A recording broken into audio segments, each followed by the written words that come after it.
بسم اللہ الرحمن الرحیم۔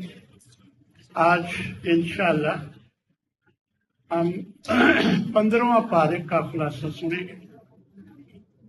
اعوذ باللہ من الشیطان الرجیم، بسم اللہ الرحمن الرحیم۔ سبحان الذي اسرى بعبده ليلا من المسجد الحرام الى المسجد الاقصى الذي باركنا حوله لنريه من آياتنا انه هو السميع البصير۔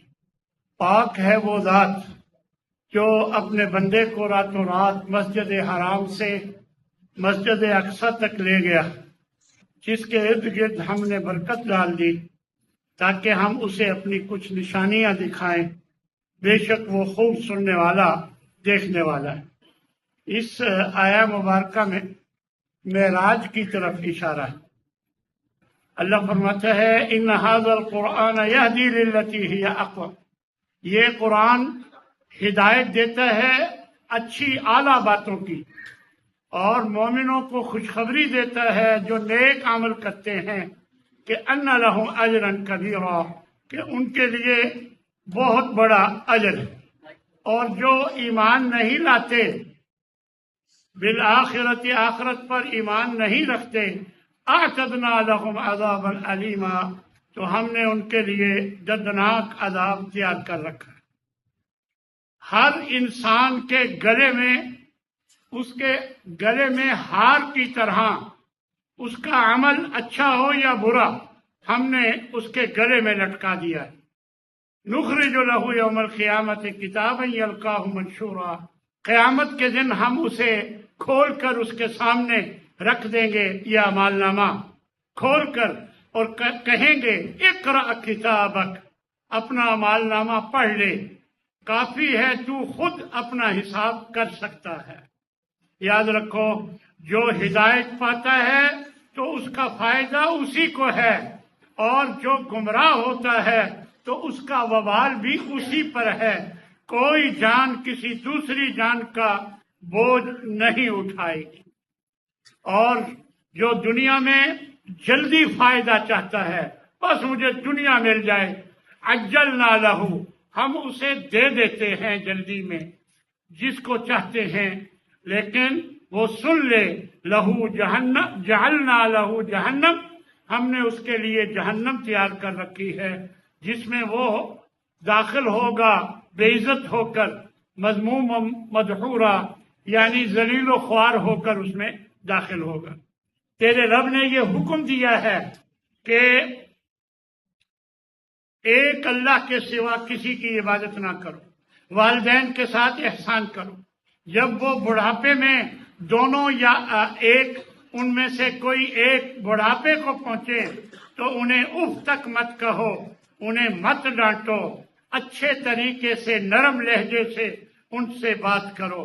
وَاخْفِضْ لَهُمَا جَنَاحَ الذُّلِّ مِنَ الرَّحْمَةِ، تواضع کا بازو پست رکھنا، یعنی نیوے ہو کے رہنا، یعنی یہ اس کا مفہوم ہے۔ وَقُلْ رَبِّ ارْحَمْهُمَا، اور یہ دعا کرتے رہو کہ اے میرے رب ان دونوں پر، میرے والدین پر رحم فرما، کما ربیانی صغیرا، جیسا کہ انہوں نے مجھے بچپن میں پالا تھا۔ اور قریبی رشتہ داروں کو ان کا حق ادا کرو، مسکین کو، مسافروں کو، سب کو ان کے حق دو۔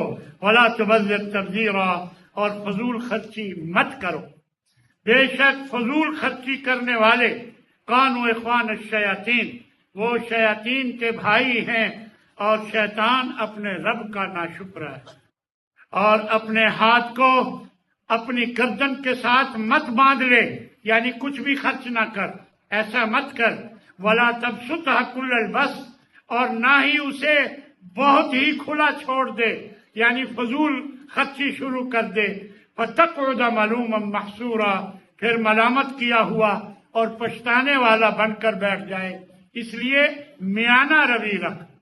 ولا تقتلوا اولادکم خشیۃ املاق، غربت کے ڈر سے اپنی اولاد کو قتل مت کرو۔ یہ جو خاندانی منصوبہ بندی پہ لوگ عمل کرتے ہیں، صرف اس وجہ سے کہ کل کو کہاں سے کھلائیں گے، تو یہ اللہ تبارک و تعالیٰ نے واضح فرمایا ہے وَمَا مِن دَابَّةٍ فِي الْأَرْضِ إِلَّا عَلَى اللَّهِ رِزْقُهَا زمین میں چلنے والا کوئی بھی جاندار ایسا نہیں کہ جس کا رزق کا ذمہ اللہ نے نہ دیا۔ اس لیے گویا آپ روکنا چاہ رہے ہیں کہ میری اولاد نہ ہو، کہاں سے کھلاؤں گا، اور اللہ بھیجنا چاہ رہا ہے کہ اس کو پتہ ہی نہیں کہ وہ کہاں سے کھائیں گے، جبکہ سب کچھ انتظامات اللہ کرنے والا ہے۔ اس لیے فرمایا کہ خشیت املاق، غربت کے ڈر سے اپنی اولاد کو قتل مت کرو۔ نحن نرزقہم وإیاکم، ہم ہی انہیں رزق دیں گے، تمہیں بھی تو دیتے ہیں۔ ان قتلہم کان خطئا کبیرا، ان کا قتل بہت بڑا گناہ ہے۔ پھر فرمایا ولا تقربوا الزنا، زنا کے قریب مت جاؤ، یہ بے حیائی کا کام ہے اور بہت برا راستہ ہے۔ اور کسی جان کو ناحق قتل مت کرو جس کو اللہ نے حرام کر دیا ہے سوائے حق کے، یعنی کسی کو قتل کیا ہو تو اس کے بدلے میں قتل کیا جائے گا، مرتد ہو جائے تو قتل کیا جائے گا، یہ حق ہے۔ اس کے علاوہ کسی کو ناحق قتل مت کرو۔ اور یاد رکھو ولا تقربوا مال الیتیم، یتیم کے مال کے قریب مت جاؤ الا باللتی ہی احسن، مگر جو صحیح ضرورت ہے اس کے مطابق، یہاں تک کہ وہ اپنی جوانی کو عمر کو پہنچ جائے، اس کا مال اس کے حوالے کرو۔ اور اپنا اللہ سے کیا عہد پورا کرو، اوفوا بالعہد ان العہد کان مسئولا، عہد کے بارے میں پوچھا جانا ہے، اللہ نے عہد کے بارے میں پوچھنا ہے، لہذا اللہ سے کیا عہد پورا کرو۔ اور ماپ تول کو بھی پورا کرو اور برابر ترازو کے ساتھ تولو، یہی بہتر ہے، اس کا انجام بھی بہت بہتر ہے۔ ولا تمشی فی الارض مرحا، اور زمین میں اکڑ کر مت چل، تو زمین کو پھاڑ نہیں سکتا، نہ پہاڑوں کی بلندی تک پہنچ سکتا ہے، لہذا اپنے آپ پر قابو پا اور تو اکڑ کر زمین میں مت رہ۔ اللہ فرماتا ہے قیامت کے دن ہم سب لوگوں کو ان کے امام کے ساتھ بلائیں گے، یعنی یہاں امام سے مراد پیشوا بھی ہو سکتا ہے، یعنی نبی بھی ہو سکتے ہیں، کتاب بھی ہو سکتی ہے، اعمال نامہ بھی ہو سکتا ہے۔ یہ مفسرین نے تینوں باتیں لکھی ہیں کہ ہم یعنی جب لوگوں کو بلائیں گے تو ان کے نبی کو بھی یا ان کے اعمال نامے کو بھی ساتھ ہی لائیں گے۔ فمن اوتی کتابہ بیمینہ، جس کا اعمال نامہ دائیں ہاتھ میں دے دیا گیا تو وہ اپنا اعمال نامہ جب پڑھیں گے تو بالکل وہ خوش ہوں گے، اور ولا یظلمون فتیلا، دیکھیں گے کہ کوئی ان پر زیادتی نہیں ہوئی۔ اور یاد رکھو ومن کان فی ہذہ اعمی، جو اس دنیا میں اندھا ہو جاتا ہے، فہو فی الآخرۃ اعمی، تو وہ آخرت میں بھی اندھا ہی ہوگا، وأضل سبیلا، اور گمراہ ہوگا۔ یعنی دنیا میں آنکھیں کھول کر رہنے کی ضرورت ہے۔ فرمایا ہم یہ قرآن جو اتارتے ہیں اس میں شفا ہے، رحمت ہے مومنوں کے لیے، اور لیکن ظالم لوگ خسارے ہی میں جاتے ہیں۔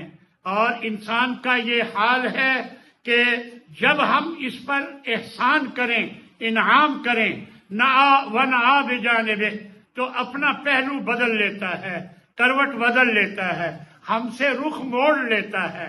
وَإِذَا مَسَّهُ الشَّرُّ، اور جب اسے تکلیف پہنچتی ہے کَانَ یئوسا، پھر بڑا نا امید ہو جاتا ہے۔ فرمایا کہ اگر وَلَئِنِ اجْتَمَعَتِ الْإِنسُ وَالْجِنُّ، انسان اور جن سارے اکٹھے ہو جائیں اور اس جیسا قرآن پڑھانے کی کوشش کر لیں، لا یاتون بمثلہ، اس جیسا قرآن نہیں بنا سکتے، اگرچہ وہ ایک دوسرے کے مددگار ہی کیوں نہ ہو جائیں۔ اے نبی، یہ لوگ کہتے ہیں کہ ہم تجھ پر ایمان نہیں لاتے جب تک تو زمین سے ہمارے سامنے چشمے نہ نکالے اور تیرے باغ نہ ہوں کھجوروں کے، انگوروں کے، اور ان کے درمیان میں نہریں بہتی ہوں، یا آسمان سے ہم پر ٹکڑا آسمان کا کوئی گرا دے اگر تو سچا ہے، یا اللہ کو اور فرشتوں کو ہمارے سامنے لا کہ اس نے تمہیں بھیجا ہے، یا تیرا گھر ہو سونے کا، اور یا پھر تو ہمارے سامنے آسمان پر چڑھے، اور صرف آسمان پر چڑھنے پر بھی ہم ایمان نہیں لائیں گے، ہاں جی، حتیٰ تنزل علینا کتابا، یہاں تک کہ جب تو اترے تو تیرے ہاتھ میں کتاب ہو، نقرأہ، اور ہم اسے پڑھیں، پھر ہم مانیں گے، وگرنہ ہم تجھے نہیں مانتے۔ کل، اے نبی ان سے کہو، سبحان ربی، میرا رب پاک ہے، ہل کنت الا بشر رسولا، میں تو ایک انسان ہوں جس کو رسول بنا کر اللہ نے بھیجا ہے، یہ سب کچھ میں کہاں سے لا سکتا؟ فرمایا، اے نبی ان سے کہو، اگر زمین میں رہنے والے نوری ہوتے، فرشتے ہوتے، تو جو زمین میں مطمئن ہو کر چلتے پھرتے، لنزلنا علیہ من السماء ملکا رسولا، تو ہم زمین میں وہ فرشتے اگر رہنے والے نوری ہوتے تو ہم نبی بھی رسول بھی انہی میں سے ایک کو بنا کر بھیج دیتے، فرشتوں میں سے ہی، کیونکہ زمین میں رہنے والے انسان تھے، اس لیے ہم نے انسانوں میں سے نبی بھیجے تاکہ انہیں دیکھ کر کھائیں کہ کھانا کیسے کھانا ہے، تاکہ انہیں دیکھ کر ساری زندگی گزارے۔ یہ اللہ تبارک و تعالیٰ نے، لیکن اللہ فیصلے قرآن مجید میں فرما رہا ہے، ہم لڑتے ہیں جھگڑتے ہیں کہ نبی نوری ہیں یا بشر۔ اس کے بعد سورہ کہف ہے، سورہ کہف کے بارے میں اللہ کے نبی صلی اللہ علیہ وسلم فرماتے ہیں کہ جو اس کی پہلی 10 آیات، اور ایک روایت میں آخری بھی آتا ہے، پہلی 10 آیات اگر یاد کر لے اور اس کو پڑھ لے تو وہ فتنہ دجال سے محفوظ رہے گا، اور اس کے پڑھنے سے گھر میں سکینت اور برکت نازل ہوتی۔ ہر جمعہ یہ پڑھنی چاہیے۔ اس میں اللہ تبارک و تعالیٰ نے کہف یعنی غار والوں کا ذکر کیا ہے، اور یہ چند نوجوان تھے جو ایک اللہ کو ماننے والے تھے، تو دیکھتے تھے کہ لوگ بتوں کی پوجا کرتے ہیں، اللہ کو چھوڑ کر کئی معبود بنائے ہوئے ہیں۔ انہوں نے سوچا کہ یہ ہماری بات نہیں مانتے، ہم ان سے کنارہ کرتے ہیں، جا کر غار میں رہتے ہیں اور اللہ اللہ کرتے ہیں۔ تو یہ سوچ کر یہ چند نوجوان یہ غار میں جا کر رہے، اللہ نے وہیں پر انہیں موت دے دی، اور پھر 309 سنین وازدادوا 9 309 سال تک وہ اسی حالت میں رہے، اور پھر اللہ تبارک و تعالیٰ نے پوری کیفیت بتائی کہ ان کی غار کیسی تھی، اور پھر جب ان کو اٹھایا زندہ کیا تو وہ آپس میں ایک دوسرے سے کہنے لگے، بھائی کتنی دیر سوئے رہے؟ تو کہنے لگے ہمیں تو ایک دن یا کچھ دن کا کچھ حصہ لگتا ہے۔ تو پھر دوسرے بولے کہ تمہارا رب ہی بہتر جانتا ہے، اچھا جاؤ یہ پیسے ہیں، یہ کچھ رقم ہے، جا کر کھانا لاؤ، اور کھانا پاکیزہ لانا، یعنی حلال کھانے کی اللہ والوں کو عادت ہوتی ہے، تو پاکیزہ کھانا لانا، اور پتہ نہ لگے کسی کو کہ ہم یہاں پر ہیں، یعنی اس طرح اپنا خیال رکھیں۔ تو خیر پھر یہ لمبا واقعہ ہے، اور اس طرح اللہ تبارک و تعالیٰ نے ایک جگہ فرمایا، وَلَا تَقُولَنَّ لِشَيْءٍ إِنِّي فَاعِلٌ ذَلِكَ غَدًا، اے نبی آپ کبھی بھی یہ بات نہ کہیں کہ میں کل کروں گا، اور الا یہ کہ الا ان یشاء اللہ، مگر یہ کہ انشاءاللہ ضرور کہا کر۔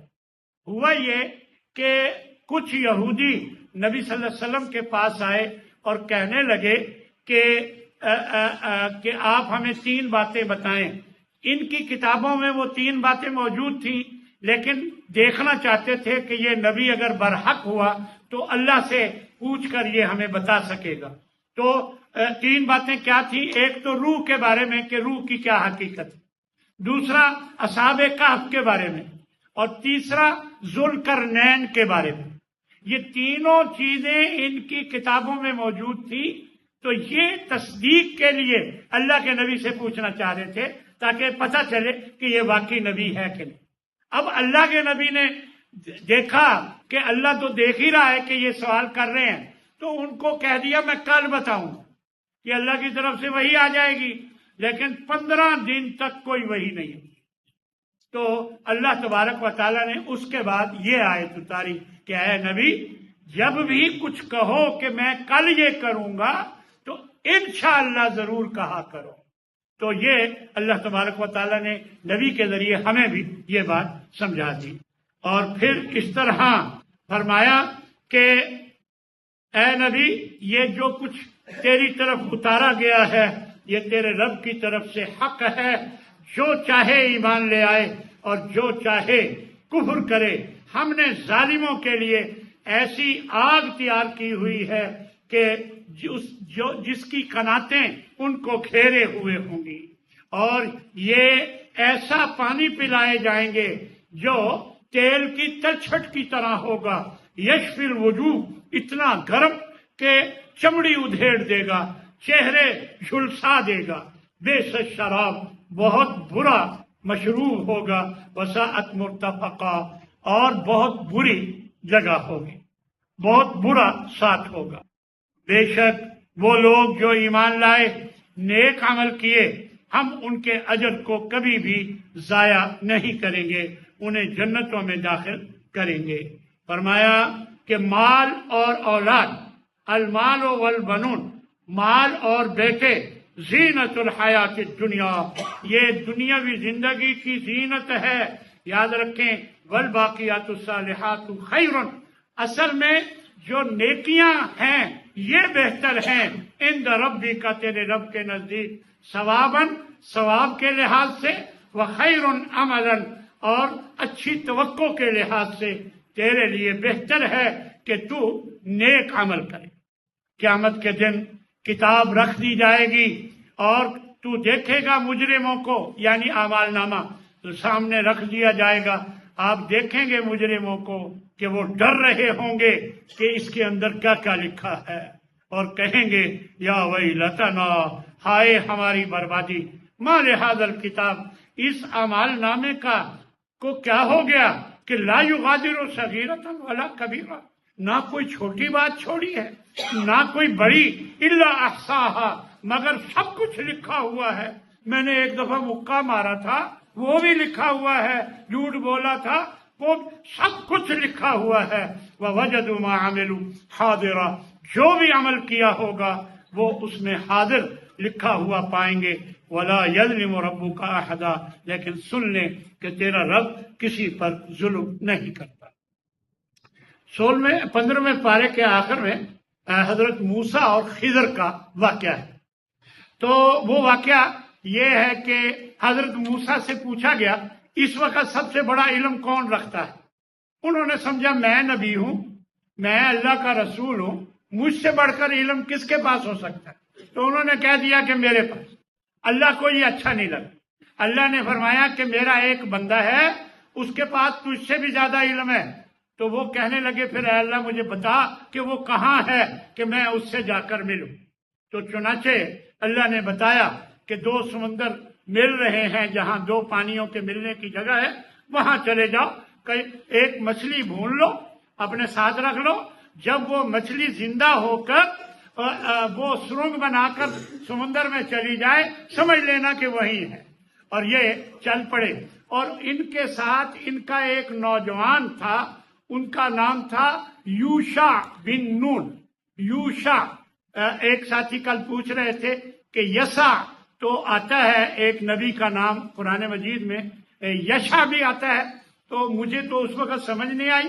اب میں یہ دیکھ رہا تھا، یوشع یہ نام ہے، یوشع بن نون، یہ حضرت موسیٰ کے بعد جانشین بنے تھے، جب وہ فوت ہو گئے تو ان کے جانشین یہ بنے تھے۔ یہ ان کے ساتھ تھے اور وہ چل پڑے اس شخص کے پاس جن کے پاس علم، حضرت خضر، یہ احادیث میں آتا ہے کہ وہ حضرت خضر تھے۔ خیر، یہ ادھر آ گئے اور کہنے لگے کہ کیا میں تمہارا ساتھ چل سکتا ہوں کچھ دیر، کہ میں کچھ آپ سے جو اللہ نے تجھے علم دیا ہے ہمیں بھی دے دو۔ تو کہنے لگے تو میرے ساتھ صبر نہیں کر پائے گا۔ وہ کہنے لگے کہ انشاءاللہ میں کوشش کروں گا۔ پھر چل پڑے اور پھر ایک کشتی میں سوار ہوئے، انہوں نے کشتی میں سوراخ کر دیا حضرت خضر نے، تو کہنے لگے تم نے کشتی میں سوراخ کر دیا، ڈبونا ہے سب کو۔ کہنے لگے میں نے تمہیں کہا تھا نا کہ تم صبر نہیں کر پاؤ گے، چلو پھر آگے ان کہنے لگے معذرت، پھر آگے چل پڑے۔ پھر ایک نوجوان کو دیکھا، بچہ، چھوٹا بچہ، اس کو دیکھا، اس کو قتل کر دیا۔ کہنے لگے تم نے بغیر کسی جان کے اس بیچارے معصوم بچے کو قتل کر دیا۔ کہنے میں نے تمہیں کہا تھا نا کہ تم صبر نہیں کر پاؤ گے میرے ساتھ۔ وہ کہنے لگے اس دفعہ مجھے معاف کر دو، اب میری معذرت قبول کر لو، اس کے بعد میں آپ کو کچھ نہیں کہوں گا۔ پھر وہ چل پڑے، پھر ایک بستی میں گئے، ان سے کھانا مانگا، انہوں نے کہا کوئی کھانا وانا نہیں ہے۔ اور پھر وہاں ایک دیکھا کہ دیوار تھی، گرا ہی چاہتی تھی، تو اس دیوار کو انہوں نے سیدھا کر دیا مرمت کر کے، اور کہنے لگے اگر تو نے اتنی کھانا تو انہوں نے دیا نہیں، تو اتنی محنت کی ہے تو کیا آپ ان سے کوئی مزدوری مانگ لیتے؟ کہتے میں نے تمہیں کہا تھا نا کہ تم میرے ساتھ صبر نہیں کر پائے گا، تو اب میرا اور تیرا ساتھ نہیں چل سکتا۔ ہاں میں تمہیں بتاتا ہوں کہ کیا کیا وہ چیزیں تھی جس کی وجہ سے تو پریشان ہو رہا تھا۔ تو وہ یہ جو کشتی تھی، یہ ایک کچھ مسکین لوگ تھے، ان کی کشتی تھی، بادشاہ ہر اچھی کشتی کو غصب کیے جا رہا تھا، تو میں نے اس کو عیب والا کر دیا تاکہ ان کی کشتی کی بچت ہو جائے۔ اور وہ جو بچہ تھا اس کے والدین مومن تھے، اور ہمیں ڈر ہوا کہ کہیں وہ ان کو یعنی سرکشی اور کفر میں نہ ڈال دے، اس لیے ہم نے اس کو قتل کر دیا۔ وَأَرَدْنَا أَن يُبْدِلَهُمَا، ہم نے ارادہ کیا کہ اللہ ان کا رب جو ہے اس سے بہتر اولاد، پاکیزہ اور زیادہ پیار والا بچہ اللہ اس کے بدلے میں انہیں دے دے گا۔ اور جو دیوار تھی یہ دو یتیم بچوں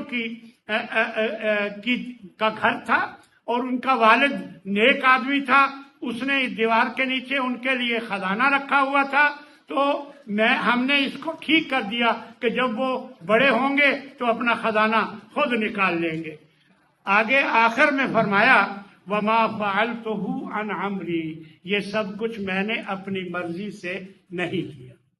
تو یہ جملہ جو ہے، یہ جس کے ذہن میں کوئی سوال آ رہا ہو اس کا یہی جواب ہے کہ وہ انہوں نے فرمایا کہ میں نے یہ سب کچھ اپنی مرضی سے نہیں کیا۔